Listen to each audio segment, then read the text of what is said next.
कक्षा 10वीं के विद्यार्थियों को यहाँ पे मैं क्वेश्चन दिखा देता हूँ। तो 3 तारीख को पेपर है, तो 3 तारीख के पेपर के लिए यहाँ पे देखो पहला प्रश्न क्या है, x माइनस 2y बराबर 0 और 3x प्लस 4y माइनस 20 बराबर 0 रेखाएं हैं। तो यहाँ पे a ले लेना है, ठीक है। यदि द्विघात समीकरण a x square plus b x plus c के शून्यंक ए अल्फा और बीटा हो तो अल्फा प्लस बीटा का मान होगा। तो यहाँ पे क्या लेना है, यहाँ भी a ले लेना है, माइनस बी अपान ए होगा, ठीक है।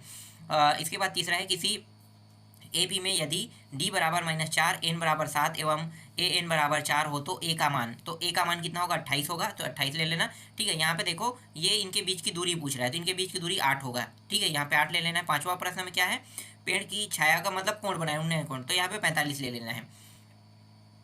इसके बाद ये जो छठवां प्रश्न है, छठवां प्रश्न में आपको लेना है 7 सेंटीमीटर ले लेना है, ठीक है। चलो आगे देखते हैं।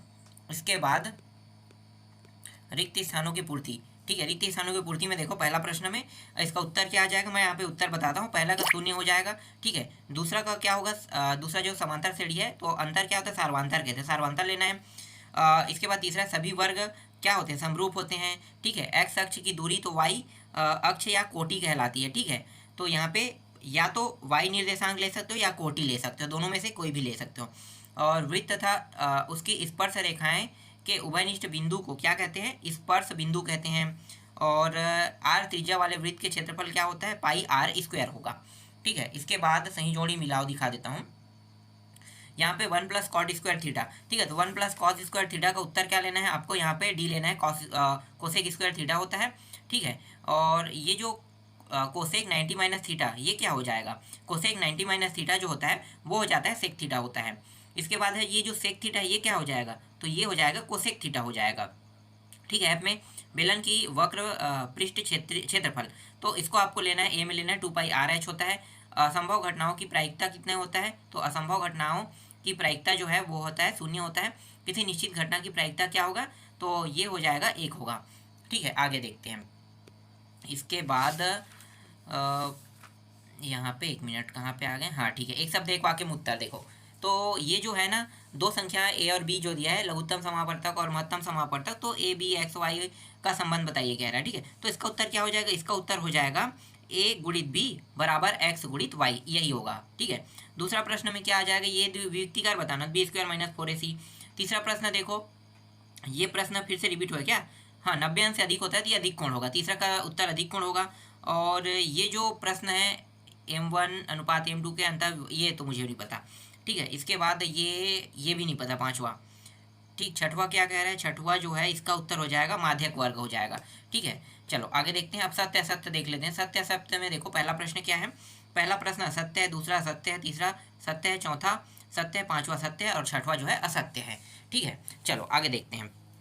इसके बाद जो प्रश्न आपके एग्जाम में आपको देखने को मिल सकता है वो सारे प्रश्न मैं दिखा देता हूँ। जैसे कि ये छठवां प्रश्न देख सकते हो, छठवां में इसमें अथवा दिया है। अथवा वाला जो प्रश्न है ये काफ़ी इंपॉर्टेंट प्रश्न है। जैसे कि 510 और 92 के SCF और LCM ज्ञात कीजिए तथा इसकी जांच कीजिए, दो संख्याओं का गुणनफल SCF और LCM, ठीक है। इसी तरह से देखो सातवां प्रश्न है 156 के अभाज्य गुणनफल के रूप में व्यक्त कीजिए, ठीक है, ये वाला प्रश्न। फिर यहाँ पे आठवां प्रश्न देखो, आठवां है, इसका अथवा भी दिया हुआ है, ठीक है। जैसे हल करना है तो सबसे सरल जो प्रश्न है इसमें इन दोनों में ये जो है योगफल और गुणनफल वाला है ना, तो बहुत आसान है, दोनों प्रश्न बहुत ईजी हैं।